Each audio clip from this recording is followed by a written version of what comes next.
Why was Diddy arrested? All right, happening right now, hip-hop mogul Sean Diddy Combs is in a federal courtroom this morning. The indictment was just unsealed, revealing that Combs is facing charges of trafficking and racketeering. To be honest, Diddy's arrest did not meet anyone as a surprise. The beginning of 2024 kicked off with a waving flag announcing Diddy's tragic descent. I mean, with the spree of lawsuits and assault-related allegations that were fast rising against the rapper like his hits on Billboard Hot 100, it was only a matter of time before the feds came for him. Reading through the 14-page indictment was a jaw-dropping moment for me, as the charges against the rapper are too heavy for the mouth to hold. Nevertheless, I will break it down for you. The grand jury indictment against Sean Diddy Combs alleges 3 serious charges centered on the rapper's lifestyle dating back to the 90s, when the applause and attention were all on him. On count 1, the grand jury charged him with racketeering conspiracy, which alleges that the music mogul has, over the decades of his career, abused, threatened, and coerced men and women around him to fulfill his wild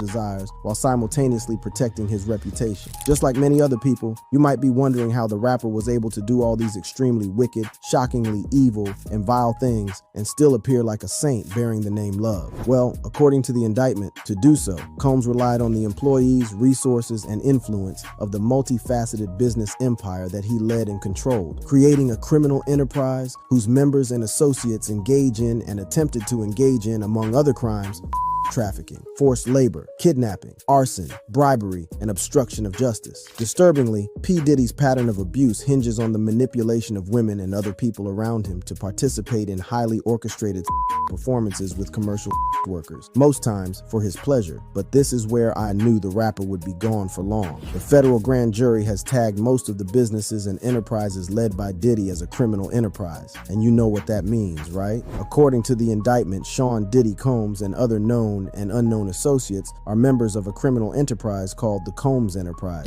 The federal grand jury alleges that since 2008, up to the time of their filing, these members and associates of the Combs Enterprise engaged in and attempted to engage in, among other activities, trafficking and interstate transportation for the purpose of According to the indictment, the purpose of the enterprise includes fulfilling the personal desires of Combs, particularly those related to Combs' gratification, including through the exploitation of women and the use of commercial workers. On count 2 of the federal grand jury indictment, P. Diddy is charged with trafficking. The grand jury alleges that between the period of 2009 to 2018, in the Southern District of New York, where Diddy's enterprise is stationed, and elsewhere, Sean Diddy Combs engaged in interstate and foreign commerce in which he knowingly recruited, enticed, and transported a person tagged as Victim 1 to engage in commercial with disregard to the fact that Victim 1 was engaging in commercial due to force, fraud, and coercion. On count 3, the grand jury charged the embattled music producer and A-list rapper Sean Diddy Combs with transportation to engage in